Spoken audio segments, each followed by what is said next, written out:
Huh. This is quite wonderful. Yep. It's early morning, and it's just me and Con in the stone storage. Including things, it's Con, me, and 8620.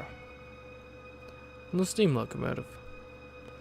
Once I get up to the driver's stand, I can only see a small part of it.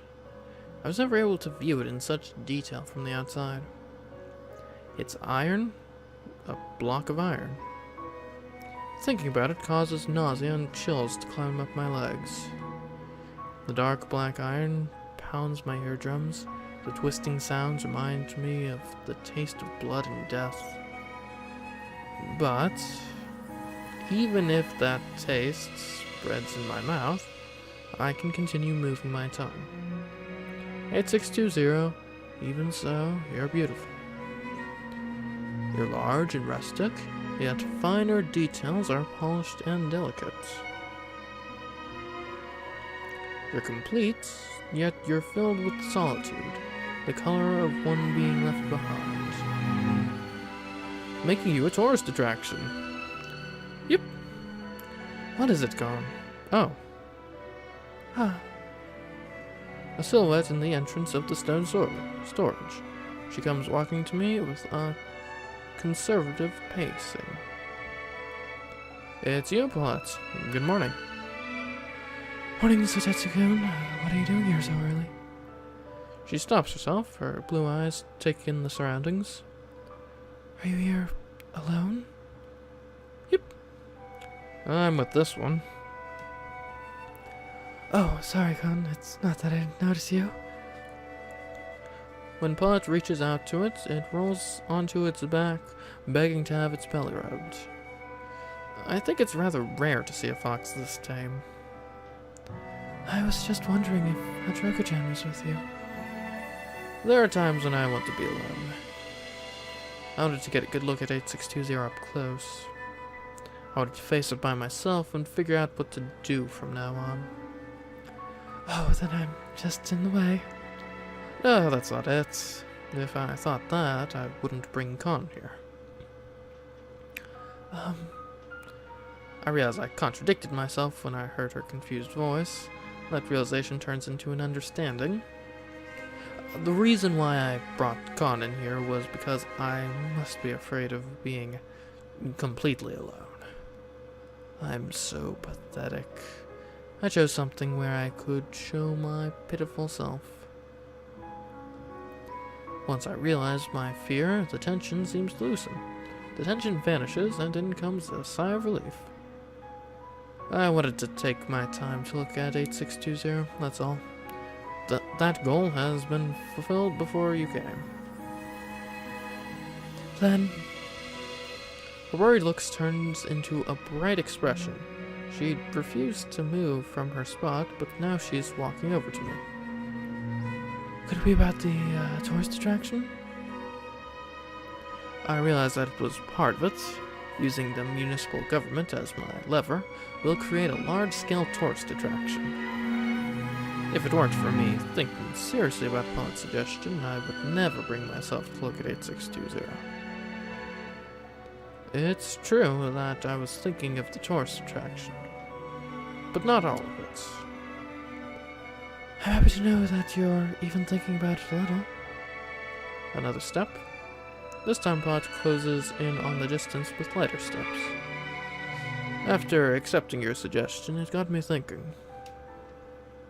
Of what? About the workload. We all should do what's expected, but would that be enough? The whole idea about an amateur like me becoming a policy secretary is unheard of.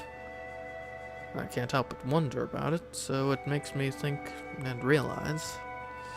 Paulette, you're different. You add everything no one else does to your own duties, and then you complete it alone. Oh. You're already the mayor and a president. You're taking on too much. At this rate, you'll break down sooner or later.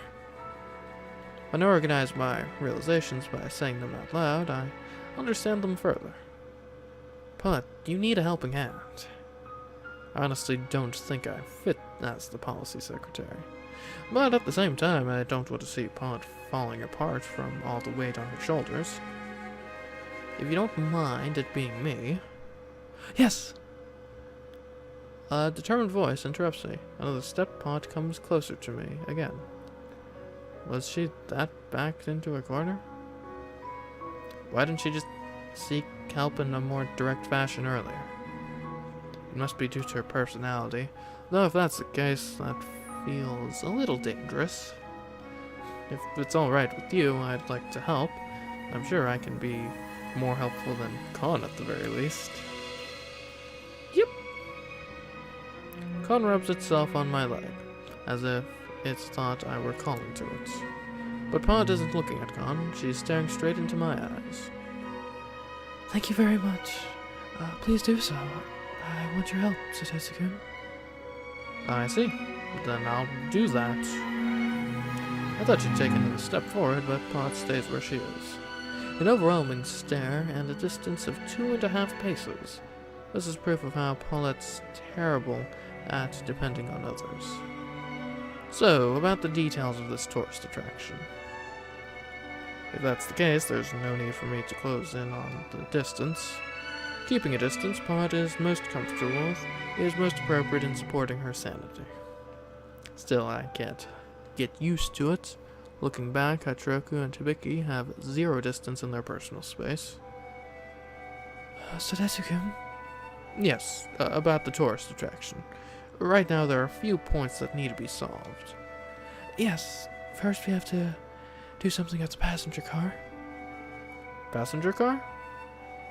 Yes, the number of passenger cars are very low. Most Maitetsu can only afford to keep and maintain the bare minimum number of passenger cars that are absolutely necessary. Naturally, it makes it more difficult for them to give up those passenger cars. When I hear it explained that way, it all seems very logical. Then how do you intend on getting a passenger car? With the rare of 8620, we've made connections with people who are skilled at passenger car repair. Ah, I see. But there could be passenger cars that can't be used without repair. Maybe we can get those. Yes, that's why I'm thinking of asking Maitetsu that are willing to give up their junked passenger cars. Please do that. That truly is something only Paulette can do.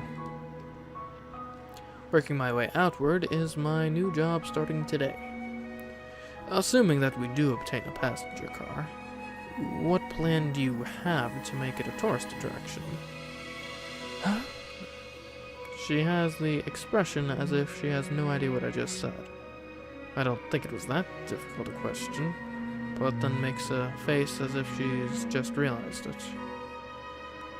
Not only do we have to do maintenance work, it'll need a paint job.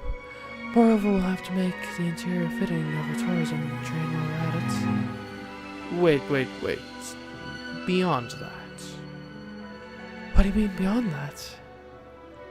Supposing that we do start operating 8620 as a tourism train, how does that lead to it being a tourist attraction?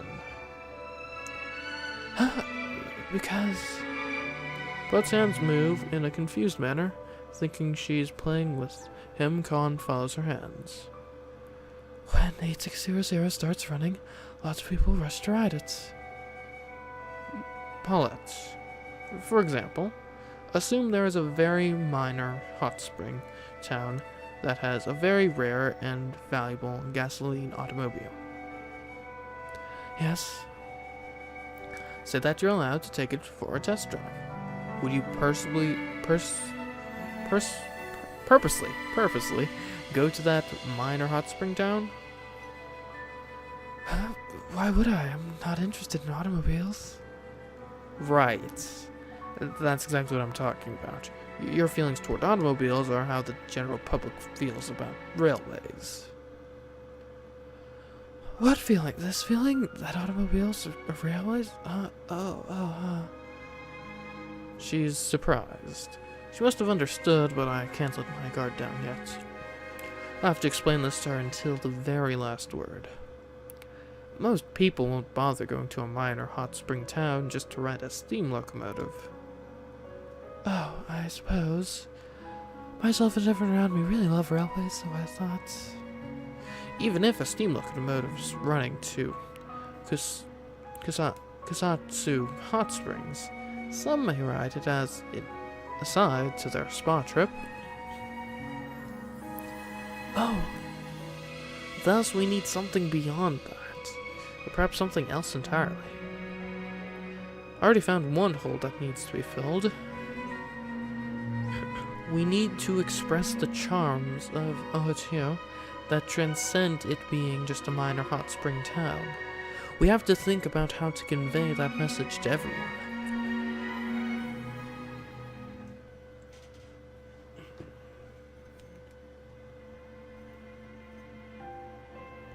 Oh wow, we've got a big meeting here, don't we? And that's why I wanted to get together, so that we can brainstorm some ideas. The usual faces are at the rail shop. By Pilot's request, McCurney is also present. But no one's bringing up any useful ideas. Hatroka and Hibiki both seem to be wearing particular expressions. Hatroka, do you have anything you want to do with the operation of 8620? my main duty is to maintain and keep it running. Hatroka stops there and stares at Paulette. Moreover, I'm not that familiar with ONTO. Yeah, I suppose so. That sounds it. Rain is also nodding profusely. The main duty of a rail lord lies on top of the train tracks. So now ask Hibiki. Hibiki, you know about Ohotio. You're local and you deal with drawing a lot of the signboards. Well, I do know where to play or go shopping, but that's about it. Hibiki's line of sight turns to Paulette, but only for a brief moment. Being local actually makes me not really notice anything for tourism. Here, Nagisama here knows best about Ohotio's local and touristy stuff. That's reassuring. Then Nagisama, please educate us. Ohotio tourism is all about downstreaming the Kuma River. Advertise the Kuma River, downstreaming, and push it to the front page.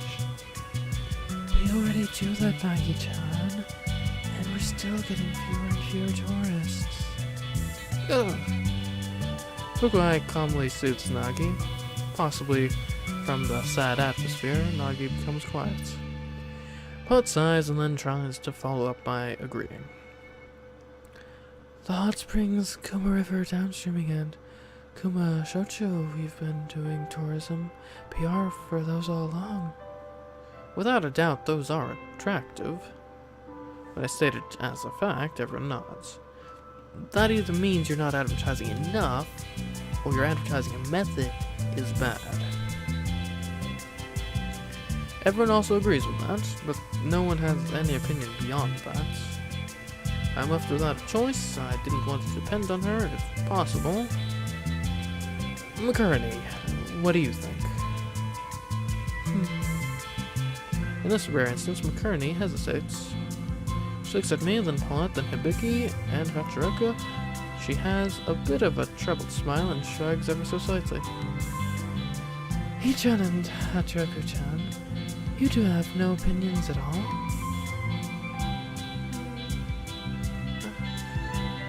Being called out by McCurney, the two of them twitch nervously. They exchange troubled looks. Reluctantly, Hachiroka finally speaks slackly. As of right now, I do not. I'd like to respect Tetsu-sama's decision. Decision? That word isn't right for this time and place. Yet Hibiki also nods for some reason. Oh, come on, ladies. Oh, that's right. To Hachiroka and Hibiki, it seems that I chose Paulette over them. Looking at it from another perspective, it seems that I didn't accept their suggestions. I thought I had chosen the best path so that we could continue functioning as a team, but if Hibiki and Hachiroka feel that way, trying to simply talk it over will not bode well. If they respect my choice and want to watch over me, all I need to do is get results and prove that I chose correctly. Oh, that's fine too. McCurney makes a quick response and then turns to me. Look, So-chan, I'm one of the people who's been in audio for generations. Other people would have no idea what is best about here. Ah, it's so simple. I see. The people who come to Ohateo for tourism are those from outside Ohateo. Oh, that's right. In that case, who here doesn't know much about Ohateo? Hachiroku-chan and Reina-chan and Navi-chan would probably have a different viewpoints than of humans. Pot's line of sight follows McCurney's words. Seeing Hachiroku and the others nod makes it seem like an accurate point. In that case, would I be most suited? I've never toured Ohateo once in my life. Back then I wasn't in any mental state to enjoy touristy things. Now that I'm back though, all I'm doing is working. Well, McCurry nods deeply as if to sigh. but So-chan by himself would only represent one guy's point of view. I see. In that case, our eyes meet, Pollett's cheeks turn a rosy color. Seeing how motivated she is, it makes me want to invite her, despite knowing how busy she is. What about you, Paulette? How about touring Ohateo? I haven't gone on location at all. Ever since I came to Ohateo, I've preoccupied with politics and railways. Then how about going together? We can tour Ohateo and see how we can get people excited from a new perspective. Yes, gladly. Then Oh, Nagi-chan. Even though she looks like that, she's a boatman from the front lines. Luca is probably much stronger than she looks. She's holding down Nagi by the mouth, all the while trying to fight her way to freedom. What's wrong, Fukumai? Nagi-chan is, I just made a promise to drop by and then go home. Oh, really? I just, couldn't wait, that's all. I see. Sorry this took so long. Anyway, it's set. All that's left is to wait for Paulette to make time. Hachiroku and Hibiki still look dissatisfied, but they should be fine. I'm sure they'll understand once we produce results. Paulette, can I get your schedule for this week? I'd like to start as soon as possible. Sure, I'll bring it right away. Paulette goes into the back, shuffling all the while. Reina looks to be enjoying herself. Hachiroku and Hibiki, on the other hand, look unhappy. Where's Fukumai and Nagi? Hey, Fukumai, Nagi's starting to turn purple. Nagi-chan! Nagi-chan?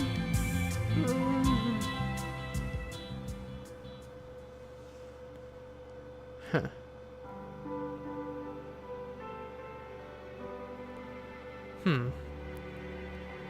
Go down the Otoyo Castle ruins and you'll arrive at City Hall. Things are much more modernized than I remember. The Otoyo Castle ruins and the Sanamaru ruins are where you can look out over all of Ohateo. I had the impression it was an ordinary countryside town, lost in time. Yes, around the area for the blacksmith district, many of the old buildings are starting to go away. The flow of the Kuma River is grand and beautiful, but that alone isn't enough to attract tourists. Is it difficult for rivers? Maybe don't attract people unless it's as famous as the Seine or the Nile. Hearing that brings up a doubt in my mind. How did the Seine become that famous? The Nile is because it's the longest river in the world, but The Seine in France it is the center and source of Paris, the world's greatest city of art. The center and source. Yes, Paris was originally founded on the sandbank of an island on the Seine. Oh. The development of Paris. That is Paris, right? Not some weird French city I haven't heard of called Paris or something. I'm just confused as to the dash. Anyways. The development of Paris, along with countless poems, songs, and art were born. And as if to recite a poem or sing a song herself, Maud connects her words in a string. The bountifulness of her love for her other hometown can be seen. The innumerable bits of art praise the Seine as it continues to flow beautifully. The building upon the foundation is what exalted the name of the Seine. Art. Ibukie's face crosses my mind. That art surely does impress me. But I don't know if that impression is shared by the general public, and she's not a famous artist right now. Even if the Kuma River was to imitate that example, it'd take hundreds of years. Yes, it's not something that can be accomplished overnight. In that case, I think of something. What's important is not the length or art, it's being the world's best at something. Even if we can't be the world's best at something, it's possible to be Japan's best for the Kuma River. Yes, that's right. Being the best in Japan is a clear billboard. Yes, and the simpler it is, the better. We have the Kuma River, hot springs, and Kuma Shochu, and we're adding steam locomotives to the mix. We need one eye-catching billboard to connect them all to create a synergistic effect. But I don't think there's anything on a statistical or numerical level. As expected from the current mayor, she answers quickly without even looking at the data. Then we'll have to walk to find it. The place with the highest chance is the blacksmith town, perhaps. Maybe. It is the oldest section of Oto. Then let's go there.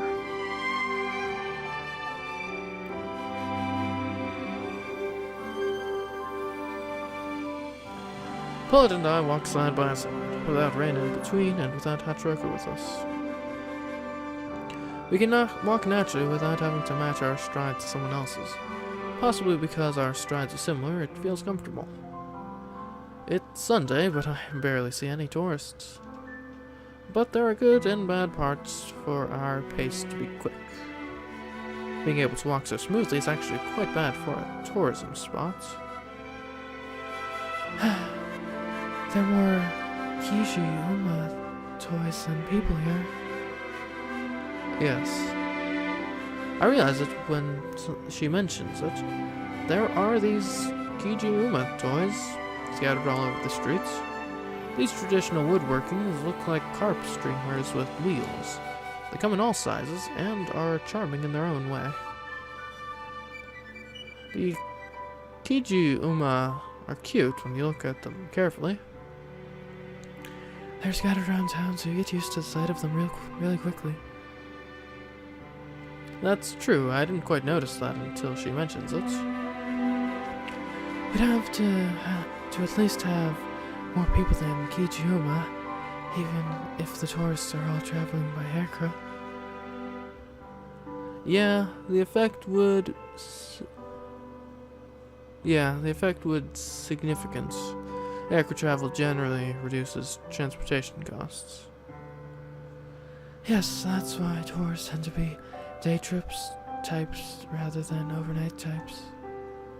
As things are, Oto doesn't have the strength to be chosen as a place to stay, or just a place people pass through. Kyushu has too many popular hot spring towns. But seeing the number of people here, it's too desolate to be even called a short-term tourist spot.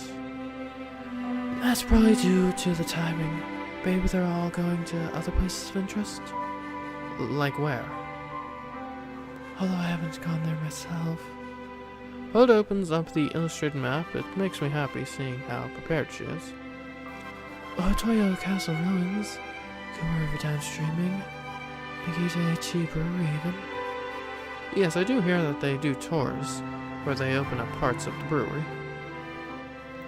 Still, there are very few people who actually go. If McCurr needs the guide, I'm sure there's a lot of people who enjoy seeing the brewery. Kamada-san, who makes miso and soy sauce, is also open for touring. Oh, and this place is the tea storehouse of Sensuin. And this is currently the oldest structure in R2. I believe it was built 130 or 40 years ago. 130 years. That's old, but it doesn't compare to the 2,000-year history of the ancient capital. Is the reason there are so few old buildings because of the war? I think that's part of it, though OTR was never hit directly by the air raids like Kumamoto City was. You mean it was to recover from the scars left behind from the war? By the war?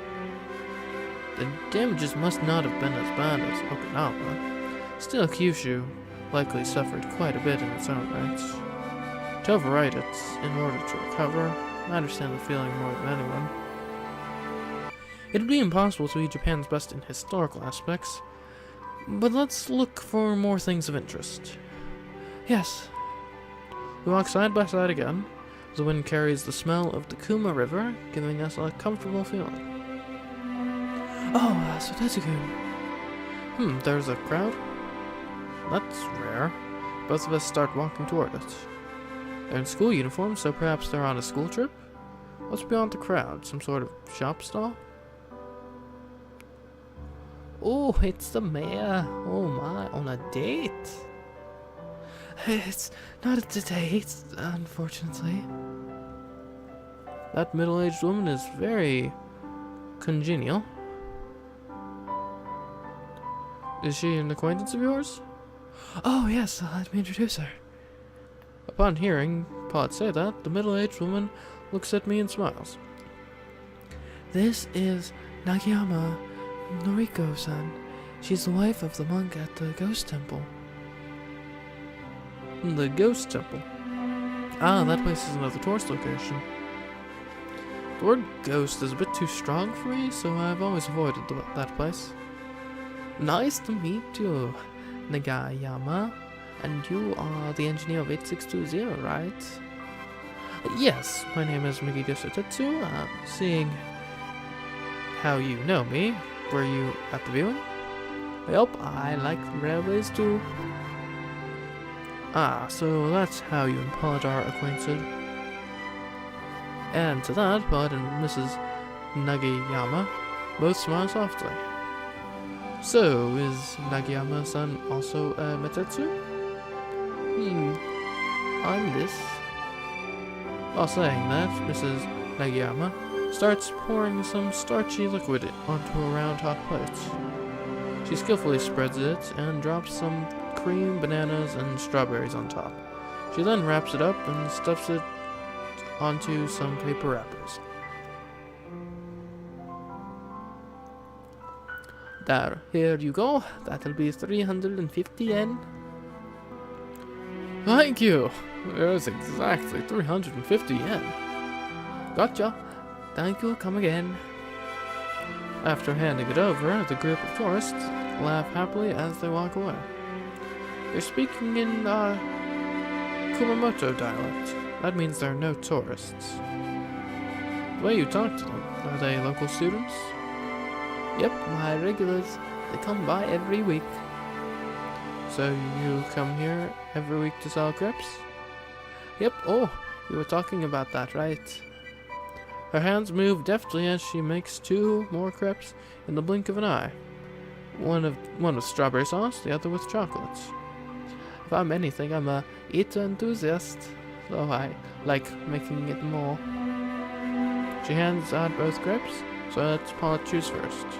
Just as I thought, she reaches for the strawberry one, so I take the chocolate one. What is a eater enthusiast? We're the type of railway fans that ride trains to eat station lunches, all local specialties. Huh. So there are many kinds of railway enthusiasts then? If I tried to pay for it, I have a feeling she'd refuse, so I gladly accepted her gift. I bring the crepe to my mouth, and a sweet fragrance goes up my nose and into my brain. Chew. This is really good. I rarely eat sweets, but this is really good. Honestly, how should I say this? The crepe itself is really good. It's spongy and fluffy, but the edges are crunchy. This is quite... I can feel myself smiling at how good this is. I know it's stupid, but I can't help it. This is... Kiji amazing. The stupid joke must have gotten to her. Pod tries to hold back laughter and pushes her face into the crepe. Oh, sorry. Thankfully, the damage was limited to just the tip of her nose. I whipped the whipped cream with my finger.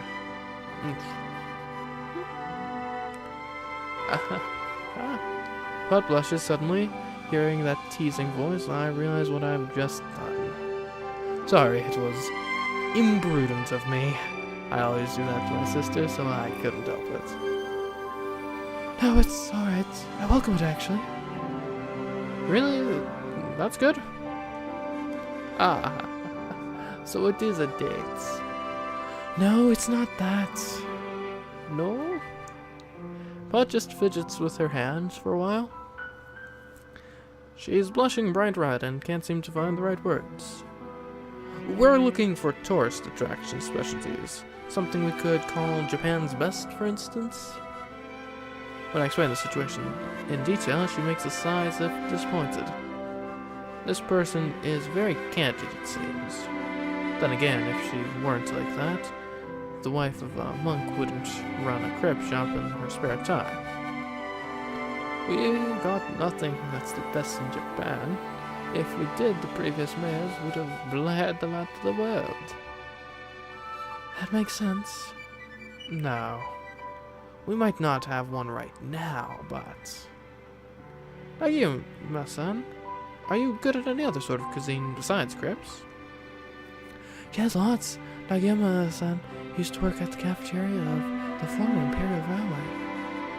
Ah, so that was your main line of work? No wonder. It makes sense why the crepe tasted so good. My hopes begin to inflate. Then perhaps you're also knowledgeable of station lunches? Oh yes, I wanted to ask you to make a specialty station lunchbox. Oh, I'll gladly do that. I've always wanted to do a station lunchbox. It's for that steam locomotive, right? Yes, it's for a tourism train that has 8620 leading the way. What kind of tourism train is it going to be? And what kind of station lunch do you want me to make? Well, we'll figure out the details in the near future, but we already know what sort of station lunch we want to put together. Mrs. Nagiyama continues rolling out the crepe mix and takes a pastry bag with chocolate cream inside. She's using that as her memo pad. This person is quite an interesting one. First, that is very like Ohatoya. The station lunchbox must communicate the charms of the town. Like Ohatoya? She writes up words with the pastry bag filled with chocolate cream. Kuma River, Shochu, water, ghosts. Nagiyama-san is expressing herself with her writing. And it must be the best in Japan. Come again. Her writing with chocolate cream stops. Yes, this is the most important part. I'd rather have her write that in bold red letters with strawberry cream. Please aim to make the lunchbox. Huh. Interesting, I guess. So what, are we going to have the best food in Japan? Is that what we're going for?